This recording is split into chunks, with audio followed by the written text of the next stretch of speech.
Hello class 10th NIS students. तो दोस्तों कैसे हैं आप लोग। उम्मीद करता हूं आप सभी लोग बेहतर और अच्छे होंगे।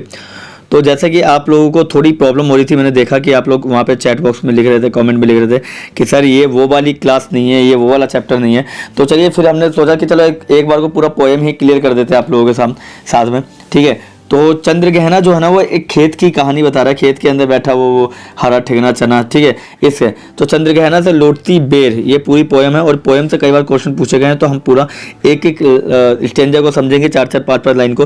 तो पहले तो ये देखो, ये कविता जो है ना चंद्रगहना से लौटती बेर, कवि जो है ना उनके कवि जो है उनका नाम केदारनाथ अग्रवाल है, ठीक है। और अब हम इसकी लाइन टू लाइन एक्सप्लेनेशन देखते हैं कि क्या है चंद्रगहना से लौटती बेर।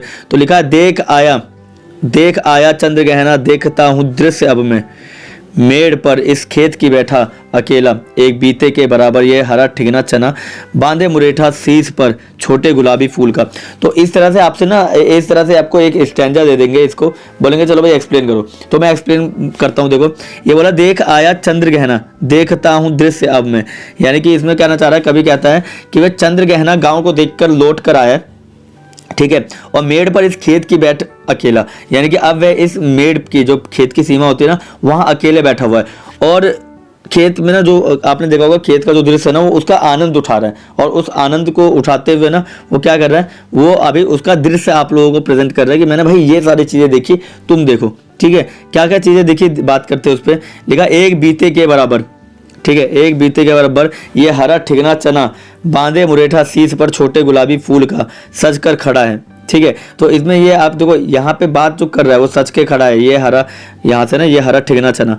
जब इसके बारे में बात कर रहा है ये हरा ठिगना चना यहाँ से, तो यहाँ पे आपने क्या देखा कि जो चना है ना उसको ठिगना छोटा बोल रहा है, यानी कभी हरे चने के पौधों को देखता है और जो उसके सामने सिर ऊंचा किए हुए खड़ा है, यानी कि खुद तो छोटा सा है वो, ठीक है, मगर बहुत ऊंचा, बहुत ऊंची ऊंची उसकी लटाई जा रही होंगी, वो बहुत ऊंचा ऊंचा उसकी आपने टहनियाँ हो सकता है, ठीक है, जो भी मुरेठा बांधा हुआ है, ऐसा लग रहा है जैसे कि वो गुलाबी फूलों से सजे हुए हैं, ठीक है। और गुलाबी फूलों से सजे हुए ये पौधे बहुत सुंदर लग रहे हैं। तो अभी इसके अंदर भी उसने क्या कहा है, इसके अंदर भी वो तारीफ ही कर रहा है, याद रखिएगा, इसके अंदर भी वो क्या कर रहा है, तारीफ ही कर रहा है। फिर आ रहा है, पास ही मिलकर उगी है बीच में अलसी हटीली, देह की पतली कमर की है लचीली, नील फूले, ठीक है, नील फूले फूल को सिर पर चढ़ाकर कह रही है जो छुए ये दू हृदय का दान उसको। तो अगला बात बोल रहा है कि पास ही मिलकर उगी है, ठीक है, पास ही मिलकर उगी है।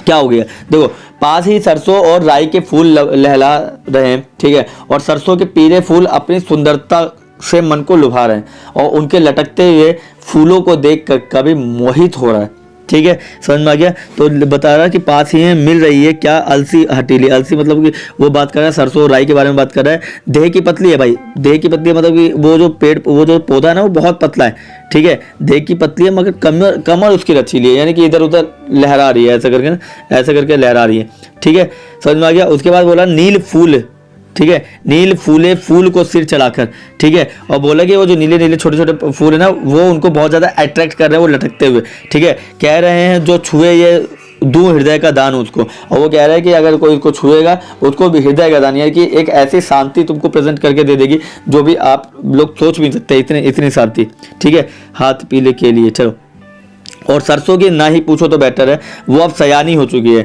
यानी सयानी इन द सेंस कटने के लिए बड़े हो गई है, अब कटने के लिए तैयार है, उसको बोला सयानी हो गई है, ठीक है। और हाथ पीले कर लिए है ब्याह मंडप में पधारी, ठीक है, यानी कि देखो कभी जो है ना इस पोएम के जरिए दो चीज, वो इंसान के साथ उसका कंपेरिजन कर रहा है, ठीक है, इंसान के साथ कंपेरिजन कर रहा है, ठीक है, समझ में आ गया।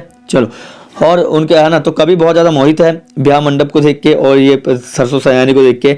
फिर अगला पॉइंट आता है, फाग गाता मास फागुन आ गया है आज जैसे, ठीक है, यानी कि जो फागुन होता है ना वो बहुत बहुत अच्छा होता है, ठीक है, किसी भी अगर आपने देखा हो ना तो किसानों के लिए फागुन भी एक बहुत बेहतर वो होता है, क्या बोलते हैं, एक सीजन होता है। तो बोल रहा है, फाग गाता मास फागुन आ गया है आज जैसे, देखता हूँ मैं स्वयंवर हो रहा है, ठीक है, वो देख रहा है कि आज इनका स्वयंवर हो रहा है, ठीक है, समझ में आ गया। उसके बाद बोला, प्रकृति का अनुराग अंचल हिल रहा है, यानी कि जो प्रकृति में वो पूरी तरह से इन्वॉल्व है, वो क्या कर रहा है, वो हिल रहा है, ठीक है, वो अलग से लग रहा है। इस विजन में दूर व्यापारिक नगर से प्रेम की प्रिय भूमि उपजाऊ अधिक है। ठीक है, इसका मतलब क्या है, ये वाला, ये पेपर में पूछा भी गया था, इसका पूछो। इस विजन में जब हम व्यापारिक नगर से दूर अधिक के बारे में बात करते हैं तो कभी कहता है कि गाँव की भूमि शहरों की तुलना में क्या है, अधिक उपजाऊ है, जहाँ प्रेम और हरियाली का साम्राज्य है। ठीक है, समझ में आ गया। यानी व्यापारिक नगर जो है ना, उसका कंपैरिजन कभी भी गांव से नहीं हो सकता, क्योंकि गांव की जो ज़मीन है ना वो उपजाऊ है। ठीक है, और प्रेम, बहुत ज़्यादा प्रेम से है। ठीक है, समझ में आ गया, बहुत ज़्यादा प्रेम देखने को मिलेगा आपको। तो वहाँ का जो नेचर है, यहाँ के नेचर से तो हम लोगों का कंपेरिजन ही नहीं होता। ठीक है, अगला है, और पैरों के तले है एक पोखर, उठ रही इसमें लहरियाँ, नील तल में जो तो उगी है घास भूरी, ले रही वह भी लहरियाँ। एक चांदी का बड़ा सा गोल खंबा आँख को है चमकाता है, कई पत्थर किनारे पी रहे हैं चुपचाप पानी। तो कुल मिला के इस स्टैंजा में क्या कहना चाह रहा है, और पैरों के तले से लेकर लहरिया तक में, इसका मतलब बता रहा है कि भाई आज के डेट में हमें देखने को मिलता है, क्या देखने को मिलता है कि पैरों के नीचे पोखर देखने को मिलता है, छोटे छोटे तालाब देखने के हमें जो देखने को मिलता है गांव में, छोटे छोटे तालाब जहाँ से पानी जाते हैं ना, वो सिंचाई वगैरह के लिए, जिसमें लहरें उठ रही हैं, उसकी नीली सतह पर घास उगी हुई है किनारे किनारे, और पानी की लहरियाँ जो है ना वो बिल्कुल शांत भाव से बह रही है। ठीक है, बिल्कुल शांत भाव से वो बह रही है। ठीक है, समझ में आ गया। नीले तल में जो उगी है घास भूरी, यानी कि साइड में घास भूरी उगी हुई है, और वो लहरिया का ना आनंद ले रही है। फिर अगला आता है, एक चांदी का बड़ा सा गोल खंबा, वहाँ पे कोई गोल खंबा बनाया होगा, आंख को है चमकता सा। ठीक है, उसके बाद आता है कि कई पत्थर किनारे पे है, पी रहे हैं चुपचाप पानी, प्यास जाने कब बुझेगी।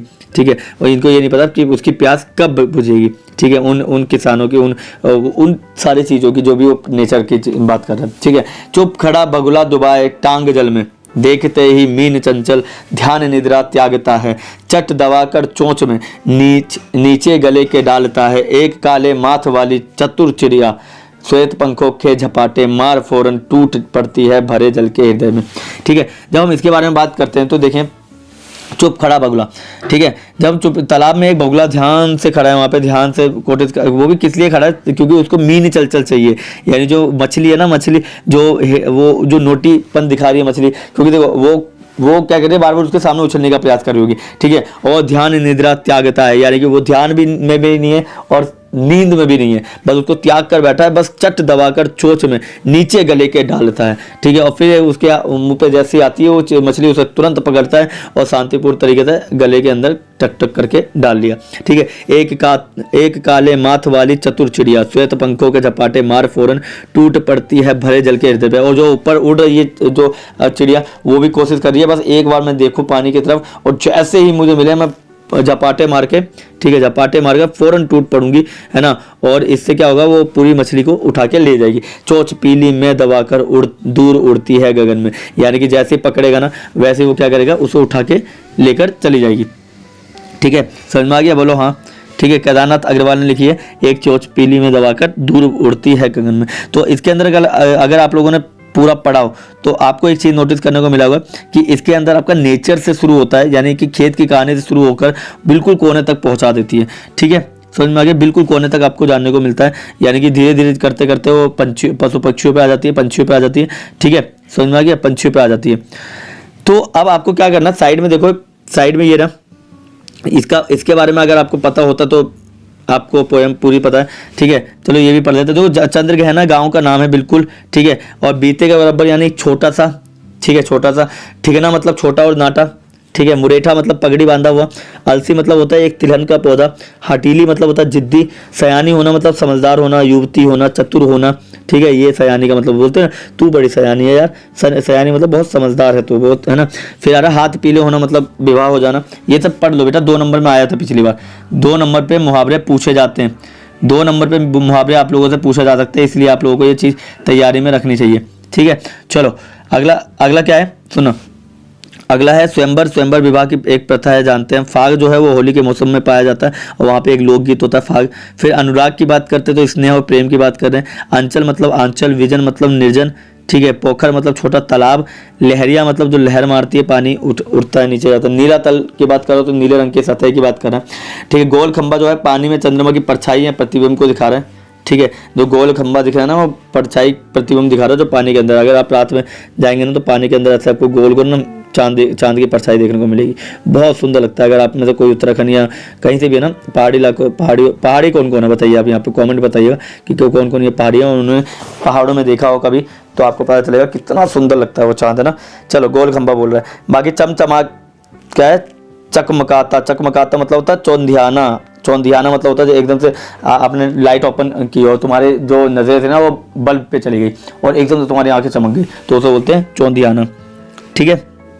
बाकी श्वेत मतलब सफ़ेद, ठीक है। चटुल मतलब चतुर चालाक और गगन मतलब आकाश, ठीक है। ये सब पूछेगा तो आप लोग इसको करेक्ट कर देना, ठीक है। चलिए तो आज के लिए इतने, मिलते हैं किसी और वीडियो में, तब तक के लिए थैंक यू, धन्यवाद।